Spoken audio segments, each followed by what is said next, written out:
feliz com Jesus de estar aqui nessa noite. Amém?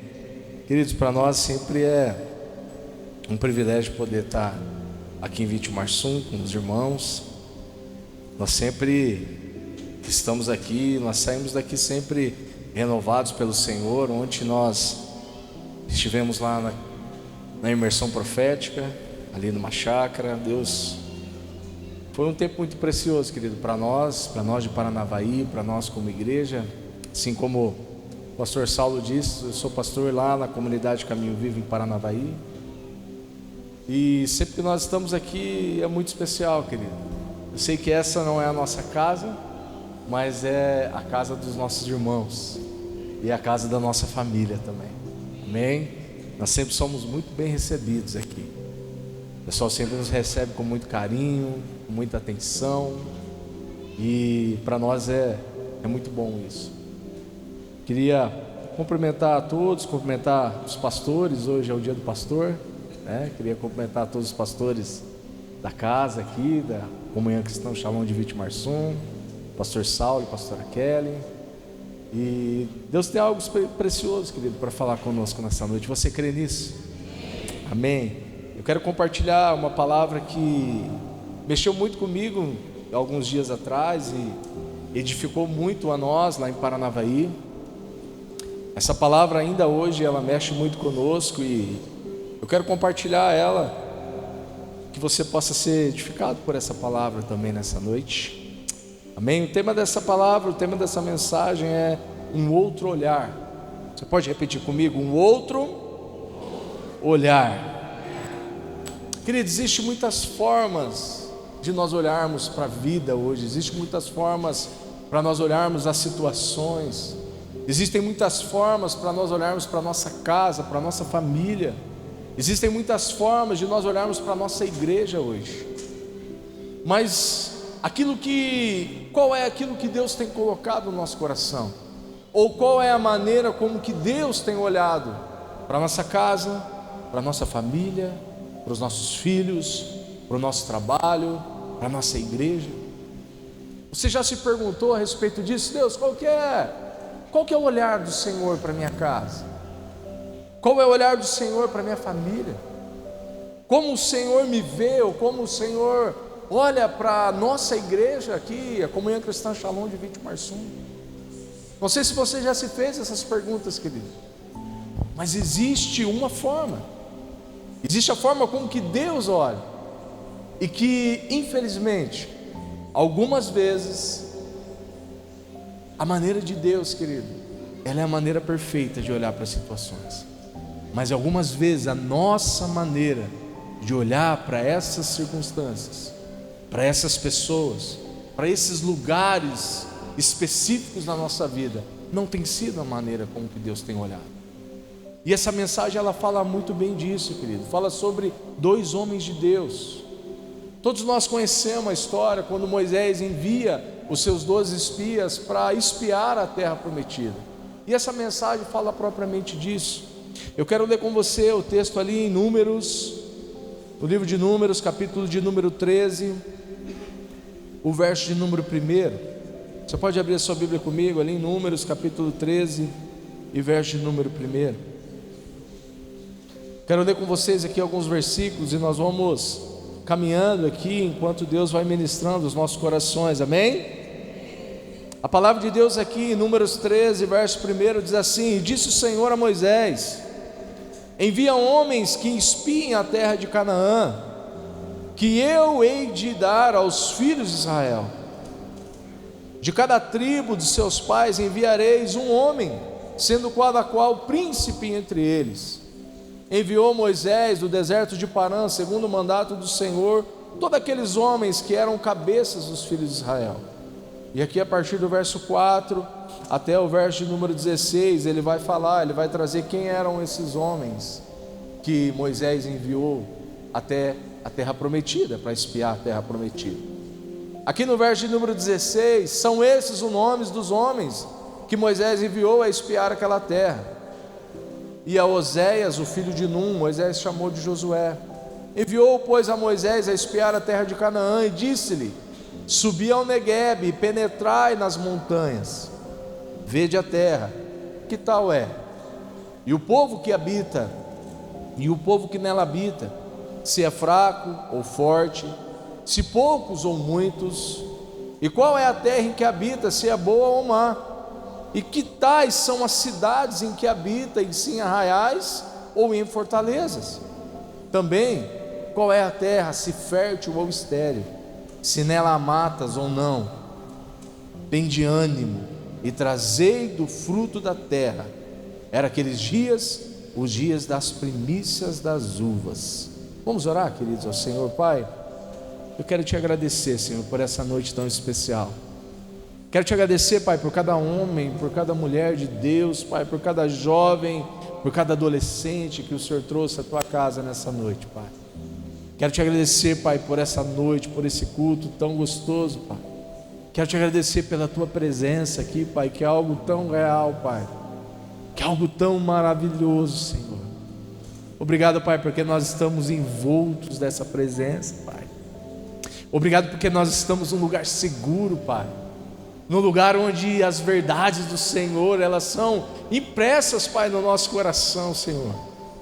Obrigado, Jesus, pela tua palavra, essa palavra que transforma as nossas vidas, Pai, essa palavra que traz luz, Senhor, essa palavra que nos renova, que nos encoraja, essa palavra que nos impulsiona, Senhor, a viver a tua vontade, Senhor, e não a nossa, Pai. Espírito Santo de Deus, fala conosco nesse momento, Pai. Fala com cada um aqui, Senhor. Amplie essa mensagem, Senhor. Decodifica essa mensagem no coração de cada um aqui, Pai. A minha oração, Senhor, é que cada vida aqui, Senhor, saia transformado por essa palavra, Senhor, em nome de Jesus. Amém? Glória a Deus. Glória a Deus. Queridos, a história conta que não foi uma ideia de Moisés. É muito interessante a gente analisarmos alguns detalhes da palavra de Deus. Não foi uma ideia da cabeça de Moisés enviar aqueles 12 homens para espiar aquela terra. A palavra de Deus aqui fala que Deus fala com Moisés para que ele envie 12 homens para espiar aquela terra. Aqueles homens, querido, eles foram enviados para lá, mas não eram qualquer homens. A palavra de Deus aqui fala que eles eram príncipes, que eles eram cabeças de tribo. A palavra de Deus também fala que esses homens, eles eram líderes de cada tribo. Não foi qualquer pessoa, querido, que Deus enviou para espiar aquela terra. É importante nós entendermos e nós pensarmos sobre isso. Foram 12 homens, querido, 12 homens competentes, 12 homens que conheciam a Deus, 12 homens que tinham uma experiência com Deus, 12 homens que lideravam pessoas, e a missão era ir até aquela terra e trazer um relatório de como era aquela terra, se realmente, querido, a promessa do Senhor era verdadeira ou não. Porque existia uma promessa, a promessa não era de agora. A promessa de uma terra prometida, de uma terra que manava leite e mel, vinha desde lá dos patriarcas da fé. Vinha desde antes de Deus enviar esses homens para aquela terra. Existia uma promessa. E ele separa aqueles 12 homens, vão lá e vejam se aquela terra mesmo é dessa forma. E há algo interessante aqui, querido, que acontece quando aqueles 12 homens, aqueles 12 líderes, eles vão àquela terra prometida. Esses homens, eles trazem um relatório. Esses homens, eles trazem algo dentro dos seus corações. Esses homens, eles trazem umas certezas. Esses homens trazem convicções de como que era aquela terra. É interessante nós atentarmos na palavra de Deus aqui, querido, a partir do verso de número 27, do capítulo de número 13. A palavra de Deus vai dizer assim: e dando conta a Moisés, disseram, olha o relatório daqueles homens: fomos à terra que nos enviaste, ela em verdade mana leite e mel, e esse é o seu fruto. A palavra de Deus diz que aqueles homens trouxeram um fruto daquela terra. Todas as vezes que nós passamos por Marialva é uma cidade próxima a Maringá ali, lá no norte do Paraná, indo para o noroeste do Paraná. Ela é conhecida como a cidade da uva. Então na entrada da cidade tem um cacho de uva. Eu não sei quantos metros tem, que ele deve ter mais de 3 metros de altura. É um caixão de uva. Todas as vezes que nós passamos lá, eu me lembro dessa palavra. Não sei se alguém já passou por lá, mas todas as vezes que eu vejo aquele cacho de uva, eu fico imaginando. Aqueles homens trouxeram, querido, o fruto daquela terra. E a palavra de Deus fala que 2 homens com uma vara nos ombros, eles trouxeram um enorme cacho daquela terra. E eles apresentaram a Moisés o fruto daquela terra.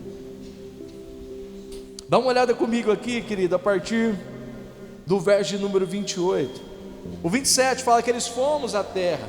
Ela verdadeiramente é uma terra que manda leite e mel. Mas, porém, entretanto, assim como o pastor Danilo diz, verso de número 28, contudo, o povo que habita nessa terra é poderoso, as cidades são fortificadas e muito grandes. Vimos também ali os filhos de Anak, ou os descendentes de gigantes. Os descendentes de Anak eram homens de grande estatura, querido. Eram gigantes realmente. Essa palavra também, em algumas versões, algumas traduções, ela falam que eram homens de pescoço comprido. Era gente diferente, querido, daquilo que eles estavam acostumados a ver. Esse foi o relatório daqueles 10 homens. A terra que o Senhor falou era boa, mas nós vimos lá homens gigantes. Olha que interessante aqui, querido, o relatório que aqueles homens eles passam. O verso de número 29 diz assim: os amalequitas que habitam na terra do Neguebe, os heteus, os jebuseus, os amorreus habitam na montanha, os cananeus habitam ao pé do mar, pela ribeira de Jordão. E aqui no verso de número 30, que ele tem algo muito interessante.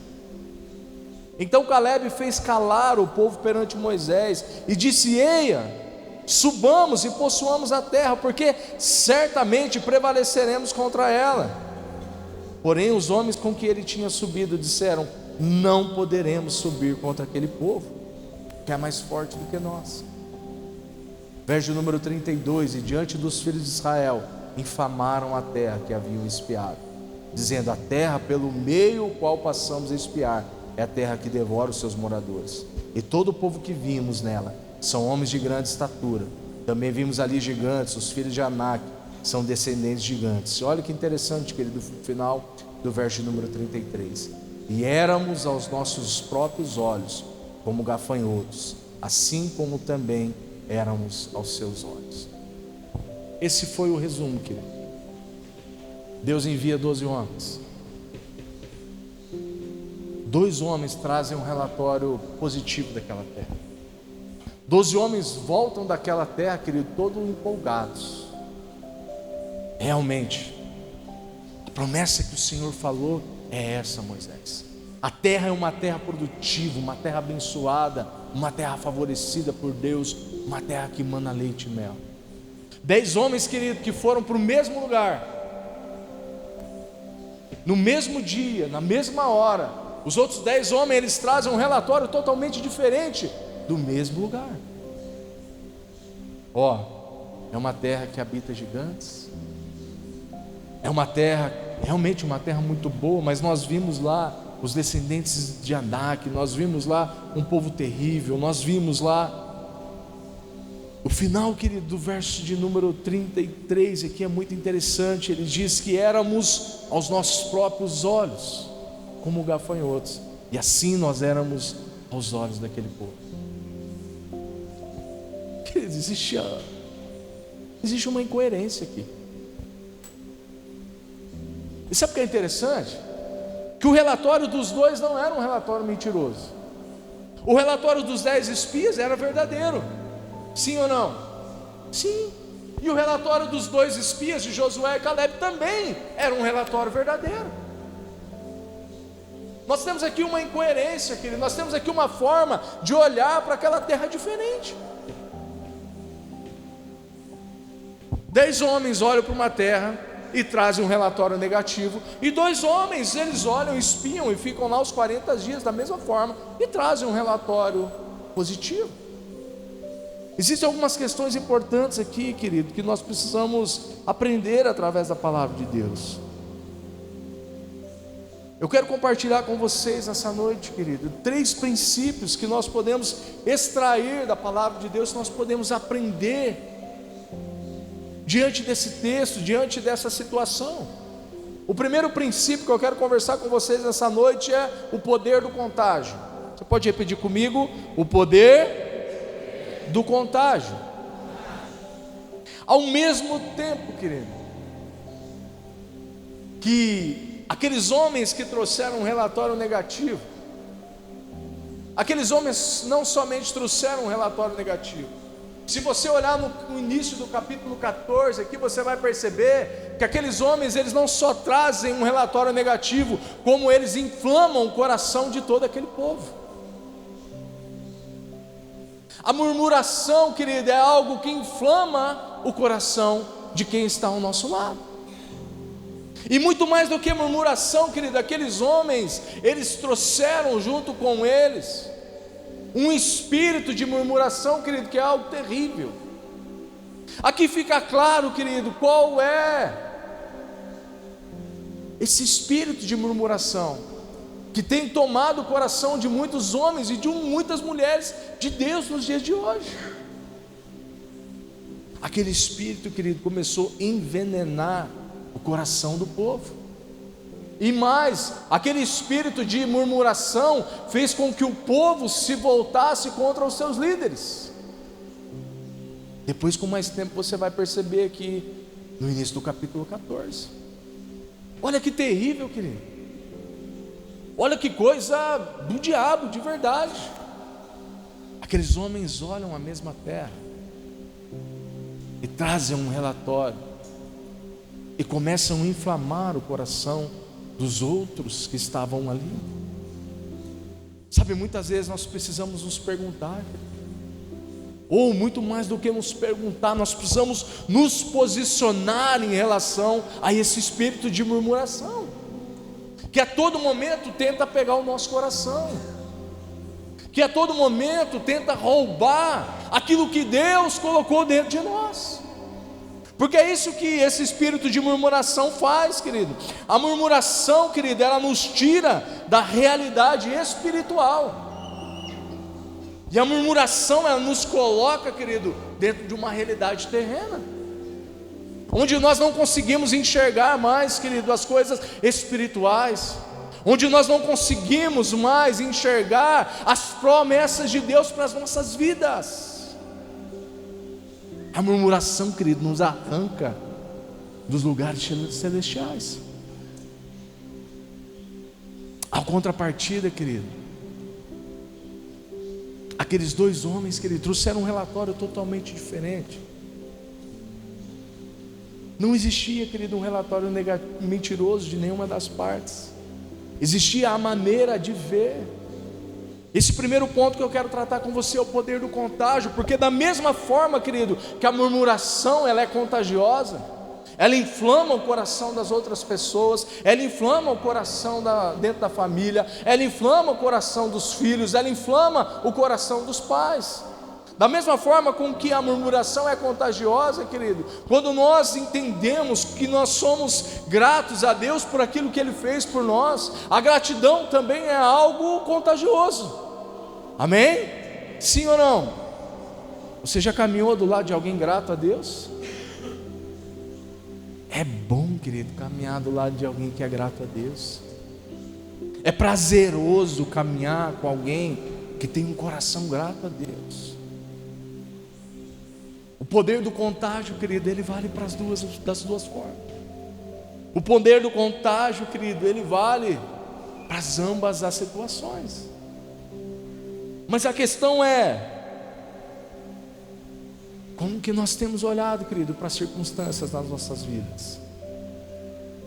Será que nós temos sido, querido, sido como esses 10 homens, que só temos olhado as circunstâncias da nossa vida da maneira negativa?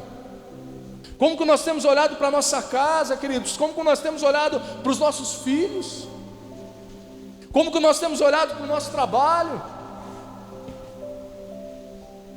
Querido, eu trabalhei durante anos dentro de uma concessionária de veículos. Querido, tinha alguma gente que era terrível. Tinha um cara bom, excelente vendedor, de fazia mais de quase 10 anos que estava lá, mas era uma pessoa extremamente murmuradora. Ninguém gostava de ficar perto dessa pessoa. Ele reclamava de tudo. Se estava vendendo bem, ele reclamava porque não tinha tempo. Se estava vendendo mal, ele reclamava porque não tinha cliente. Ele reclamava.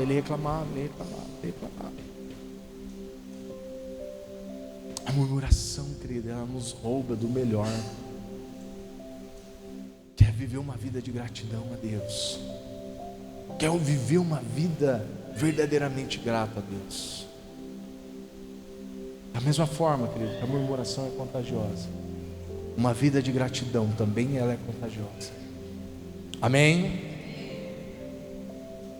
Existem alguns momentos na nossa vida, querido, que parece que tudo está ruim. Você já passou por esses momentos alguma vez na sua vida? Nós olhamos, querido, para a nossa casa, nós olhamos para o nosso casamento, parece que está ruim.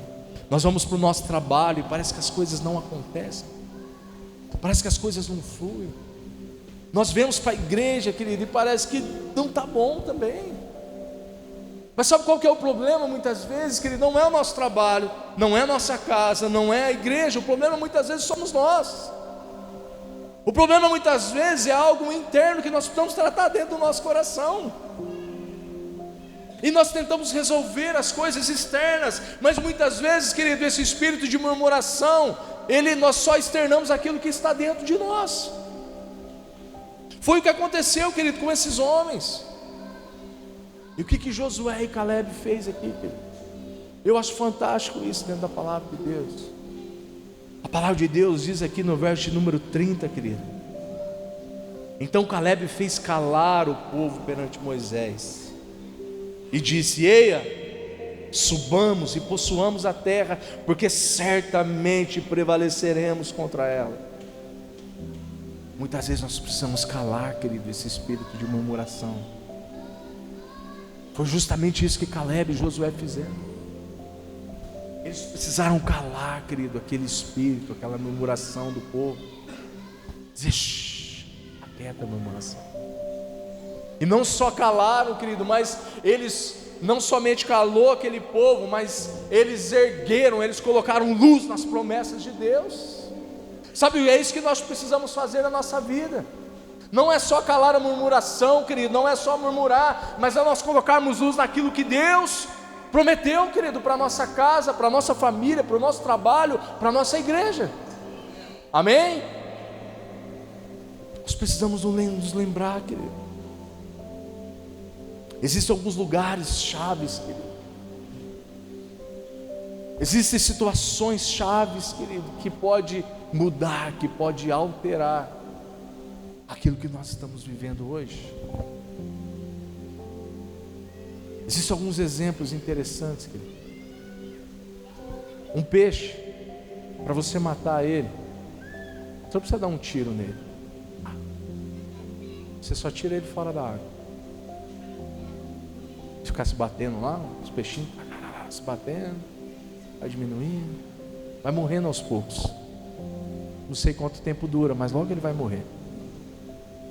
Uma árvore, querido, você pode pegar a melhor árvore, a árvore mais bonita, uma árvore vistosa, com um tronco grande, uma árvore grande, que está ali talvez há anos. Se você quiser matar aquela árvore, você arranca ela do solo e deixa ela lá. Mais dia ou menos dia ela vai morrer. Você quer matar um crente, um homem de Deus, uma mulher de Deus, tira ele de alguns lugares específicos. A igreja, querido, é um lugar específico criado por Deus para trazer sustento para o nosso espírito, amém? Nós precisamos valorizar isso aqui, querido. Sabe, nós vivemos num tempo de muito relativismo. Nós vivemos num tempo, querido, que nós temos muitas outras coisas para fazer. Sabe, algumas pessoas não têm valorizado isso. Você quer, querido, matar um crente, é tirar ele desse convívio da igreja, é tirar ele dessa comunhão, é tirar ele, querido, desses momentos que nós vivemos aqui há pouco, querido. Momentos de intimidade, momentos de profundidade com Deus, momentos onde Deus, querido, está tocando, o Espírito Santo está ministrando os nossos corações. Muitas pessoas hoje, querido, negligenciam isso. Hoje eu não vou para a igreja não, estou cansado. Durante a semana não vai para o grupo familiar. No outro domingo, chegou visita em casa, hoje eu também não vou.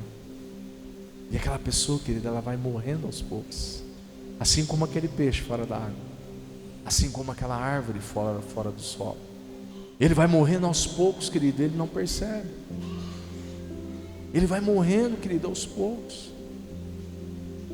E sabe o que é interessante aqui, querido? Não, pastor, isso é religiosidade. Não é não, querido. Eu não conheço ninguém, nenhum homem, nenhuma mulher de Deus, querido, que deixou de frequentar os cultos, que deixou de frequentar os grupos familiares, que você conversa com ela e fala: não, pastor, está uma bênção em casa, estou fazendo devocional todo dia, estou orando todo dia. Eu não conheci ninguém ainda, querido. Pelo contrário, você conversa com a pessoa: e aí, meu irmão, poxa, pastor, minha vida desandou. Puxa, pastor, o ambiente em casa está ruim, as coisas começaram a dar errado no trabalho.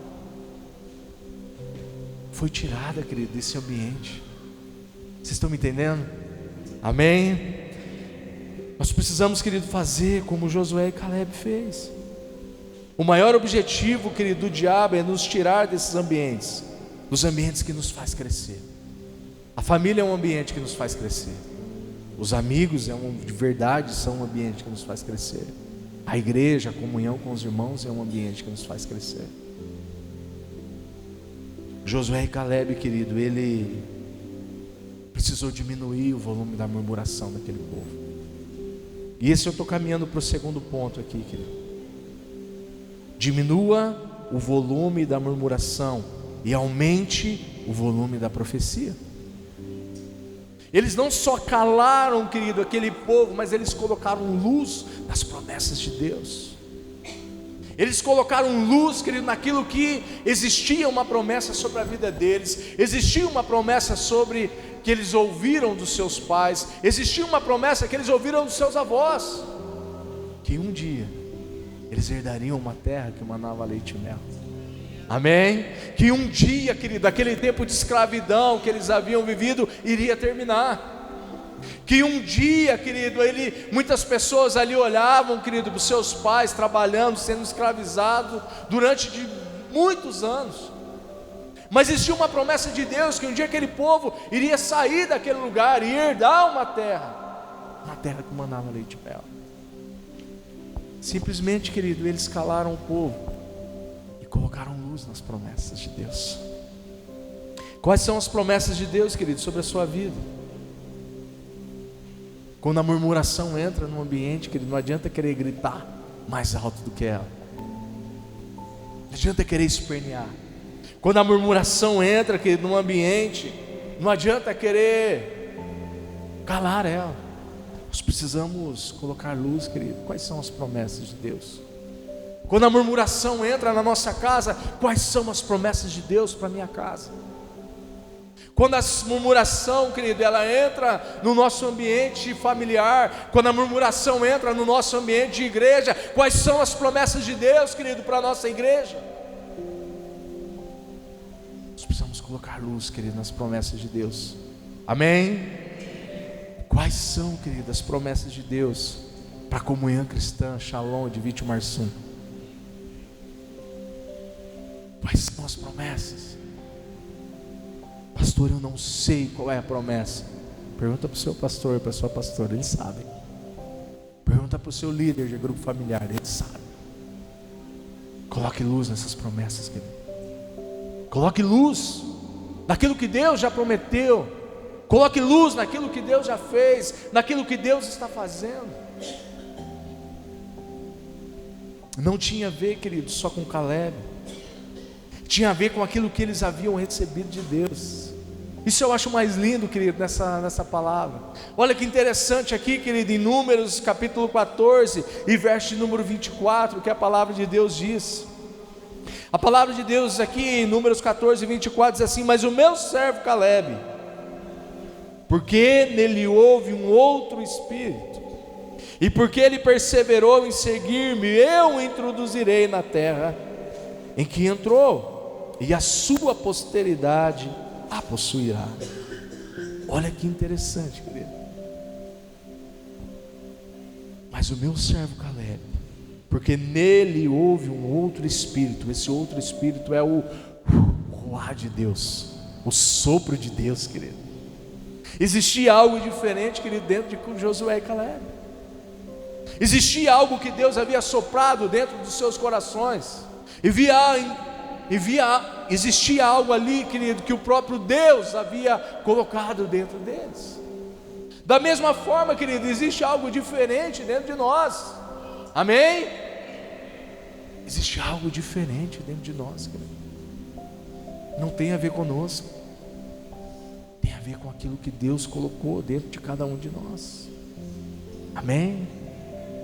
Tem a ver com aquilo que Deus colocou dentro de cada um de nós. O sopro de vida de Deus, querido.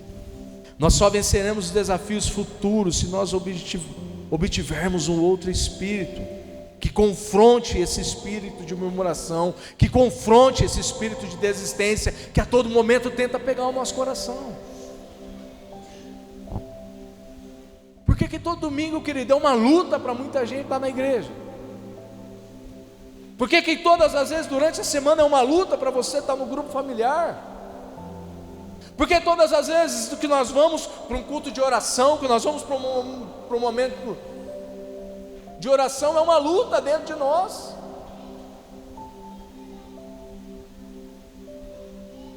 Nós só venceremos, querido, esses desafios futuros se nós prestarmos mais atenção naquilo que Deus colocou dentro de cada um de nós.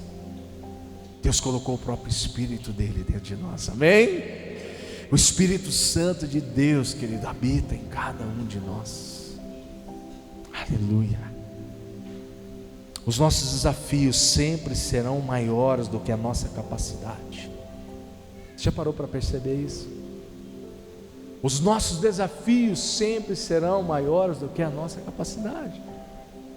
Os nossos desafios familiares sempre serão maiores do que a nossa capacidade de administrá-los. Os nossos desafios no trabalho sempre serão maiores do que a nossa capacidade. Existe uma frase, querido, que eu guardei essa frase dentro do meu coração, e tem tudo a ver com isso, querido, que nós estamos conversando nessa noite. Essa frase diz assim: me encha daquilo que me faz crescer. E eu tenho orado, querido, essas palavras: Deus, me encha daquilo que me faz crescer. Me encha, Senhor, daquilo que me faz crescer. Me encha daquilo que me faz crescer. Não tem a ver conosco, querido. Tem a ver com aquilo que nós carregamos dentro de nós. Amém? Não tem a ver com a nossa capacidade intelectual, com a nossa capacidade humana. Tem a ver com aquilo que Deus colocou dentro de cada um de nós. Poxa, pastor, mas eu tenho errado tanto, eu tenho murmurado tanto, eu tenho reclamado tanto. Essa é uma noite, querido, de nós darmos um basta nisso. Amém? Pastor, eu tenho murmurado, pastor, minha família, eu tenho reclamado da minha família, eu tenho reclamado dos meus filhos, eu tenho reclamado do meu trabalho. Essa é a noite, querido, de nós darmos um basta nisso. Amém? Pastor, eu tenho reclamado da minha igreja, pastor, eu tenho reclamado do meu líder, do meu pastor. Essa é a noite, querido, de nós darmos um basta nisso. Terceiro ponto que eu quero compartilhar com vocês: vamos para cima deles. Você pode repetir isso comigo? Vamos para cima deles.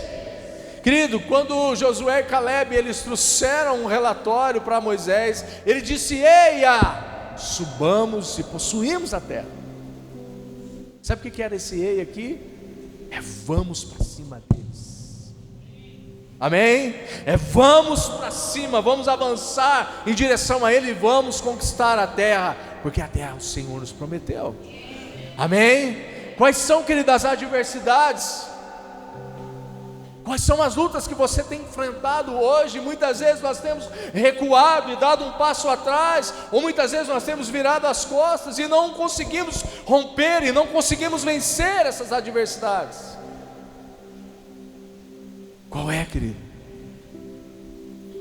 É na sua casa? É na sua família? É no seu trabalho? Onde é, querido, que você não tem conseguido romper, que você não tem conseguido vencer, que você não tem conseguido avançar? Josué e Caleb olharam para a mesma terra, querido, trouxeram um relatório totalmente diferente daqueles 10 homens, e quando Josué e Caleb abriram a boca, ele disse: eia, subamos, certamente nós conquistaremos aquela terra. Certamente, querido, nós conseguimos, nós vamos conquistar aquilo que Deus prometeu para nós. Precisamos calar a murmuração, querido, e colocar luz nas promessas de Deus. E por último, querido, vá para cima. E eu vi algo muito interessante, querido, sobre os búfalos e as vacas. Uma aplicação muito interessante que em relação a isso que ministrou muito meu coração. Diz que uma vaca, diz que o animal, quando ele vê uma tempestade, a vaca ela tenta correr da tempestade, ela vai para o outro lado. E logo, querido, aquela tempestade vem, aquela tempestade alcança aquela vaquinha, e aquela vaca passa por um grande momento de tempestade, porque ela é um animal grande, um animal pesado. Ela não consegue correr mais rápido do que a tempestade. Por isso ela fica o maior tempo dentro daquela tempestade. Mas diz que os búfalos não. Diz que os búfalos, eles têm uma característica totalmente diferente. Quando eles veem uma tempestade, ao invés deles correrem da tempestade, eles vão de encontro àquela tempestade. Por esse ato de coragem, por esse instinto de enfrentar a tempestade, eles passam um período curto dentro daquela tempestade. Queridos, existem muitas coisas que nós temos fugido, corrido, quando nós deveríamos enfrentar essas tempestades. Existem situações nas nossas casas, nas nossas famílias, nos nossos trabalhos, que nós precisamos enfrentar. Não é brigar, querido, não é discutir, mas é resolver. Os búfalos, querido, eles enfrentavam a tempestade, e eles venciam aquela tempestade e passavam um curto período de tempo naquela tempestade. Poxa, pastor, eu já estou há anos, pastor, nessa luta. Talvez o que esteja faltando, querido, é nós enfrentarmos essa situação de frente. Talvez o que está faltando, querido, é nós realmente nos posicionarmos como a palavra de Deus nos ensina diante dessa situação. Quantos estão entendendo algo de Deus aqui nessa noite, querido? Amém? O búfalo, quando ele vê a tempestade, querido, ele vai para cima dessa tempestade. Existe um código chamado Código Cadima. Não sei se alguém já ouviu falar disso. Eu achei isso fantástico também. Ele diz que lá em Israel eles usam muito isso. Eu ouvi de um pastor que faz 20 anos que vai para lá e tem um convívio bastante grande lá, que conhece muito da cultura do povo de Israel. Diz que esse Código Cadima, ele é usado também pelo exército de Israel. Esse Código Cadima, a base dele é lá em Êxodo capítulo 14, verso número 15. Êxodo 14, 15 diz assim: então disse o Senhor a Moisés: por que clamas a mim? Dize aos filhos de Israel que marchem. Sabe, esse Código Cadima, querido, ele fala disso. Ele não fala de fugir de uma tempestade, ele fala de enfrentar uma tempestade, de vencer essa tempestade. Se o exército de Israel, querido, quando ele se prepara para uma batalha, não importa qual é o número do exército inimigo, eles podem até estar em menor número, mas eles avançam, querido, e eles criam uma tempestade, e eles vencem o exército inimigo.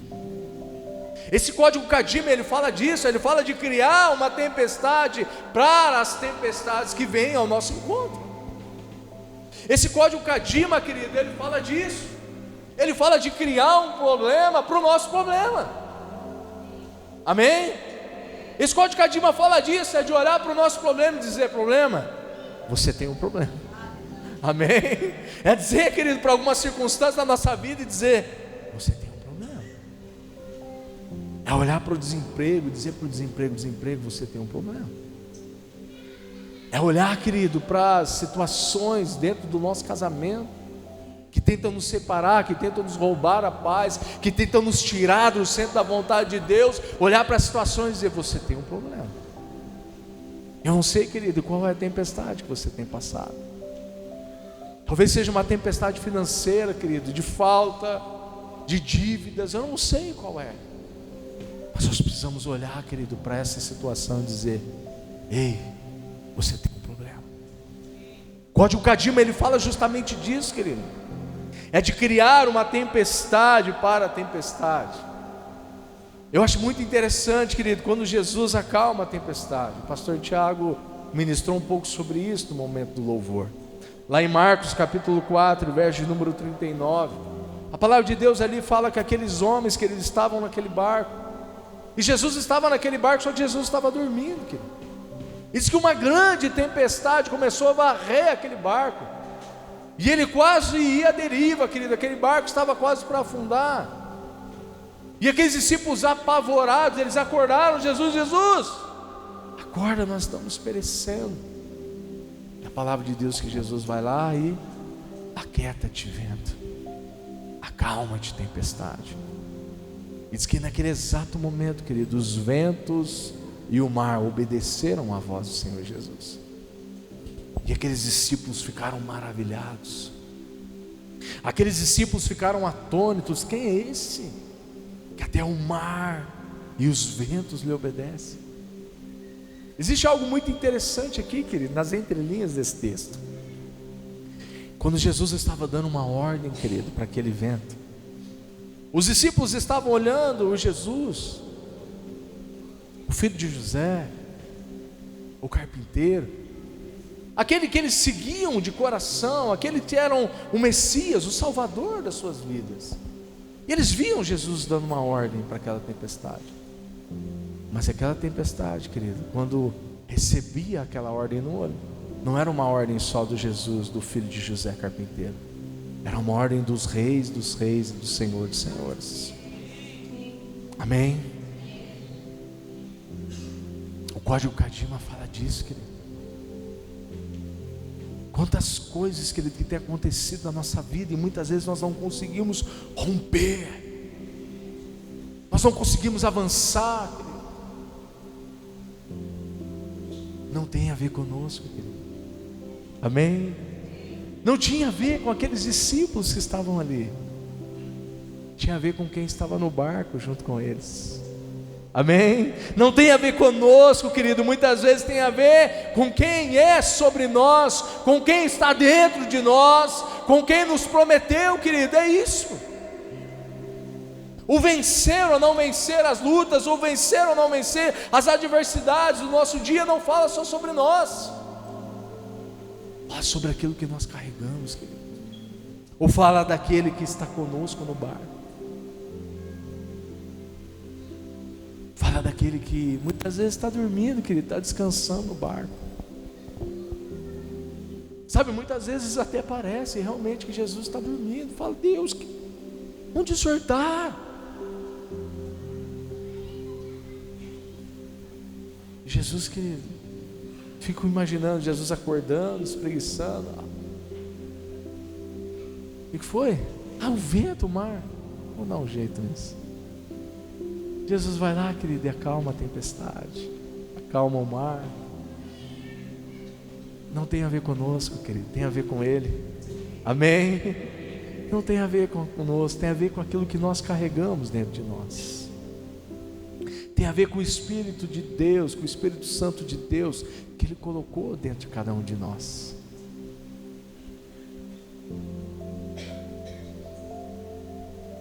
Aqueles homens, querido, ouviram a voz de Jesus, mas aquela tempestade ouviu a voz do Rei dos Reis e do Senhor dos Senhores, do Criador, querido, de todo o universo, do Criador de todas as coisas. É esse Deus, querido, é esse Senhor, é esse Rei que nós servimos, amém? Aquele, querido, que tem todas as coisas na palma das suas mãos, aquele que pode mudar, que pode transformar a nossa vida, aquele que tem o poder realmente de fazer, de restaurar, de fazer de novo, querido, aquilo que havia se perdido, aquele que tem o poder, querido, de transformar aquele que não tinha valor, ou aquela que não tinha valor, num príncipe, numa princesa do Senhor. É esse Deus, querido, é esse Jesus que nós servimos. Entre na tempestade, querido, como uma outra tempestade. Aleluia. Diga para o seu problema: você tem um problema. Não tem a ver comigo, querido, tem a ver com quem eu sirvo, tem a ver com quem é sobre as nossas vidas. Caleb e Josué, querido, estiveram 40 dias na terra prometida. Eles voltaram, sim, querido, lá para o meio do arraial, eles voltaram para o meio do povo, mas a terra prometida, querido, nunca mais saíram das suas mentes. A terra prometida, querido, nunca mais saiu de dentro deles. Aqueles homens murmuraram, aqueles homens se levantaram contra os seus líderes, mas havia algo que Deus já havia colocado dentro de Josué e Caleb.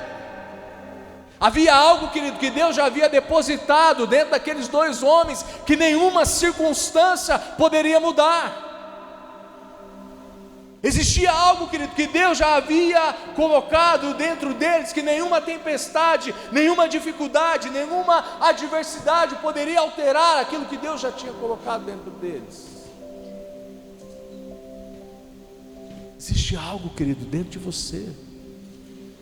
Existe algo dentro de nós que não pode ser alterado, querido, por qualquer adversidade, que não pode ser alterado por qualquer luta.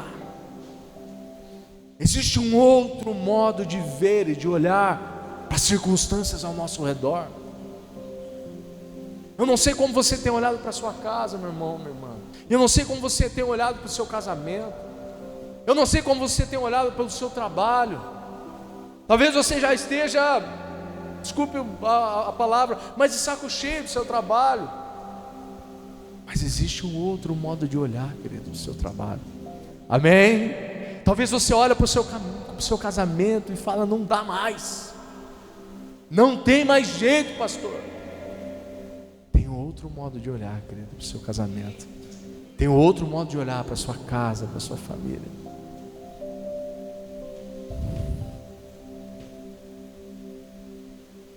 E para terminar, querido, o que mais me chama a atenção nessa palavra, querido, é que cada um daqueles homens colheram daquilo que eles plantaram. Cada um daqueles homens ali colheram daquilo que eles falaram. Você sabe o nome de algum daqueles outros 10 homens, querido, da Bíblia? Está aqui na Bíblia. Talvez você saiba. Eu li umas 10 vezes o texto. Se você perguntar para mim qual era o nome de um, pastor, não sei. Josué e Caleb, eu sei. Amém? Eu não sei, querido, quais eram os nomes desses homens. Aqueles homens colheram, querido, e a palavra de Deus diz que aqueles homens morreram, querido. Aqueles homens morreram porque colheram das suas palavras. Mas Josué e Caleb não. Josué e Caleb herdaram, querido, aquela terra que eles olharam com seus olhos. Josué e Caleb herdaram aquela terra, que eles trouxeram um relatório com o mesmo olhar de Deus, querido, daquela terra.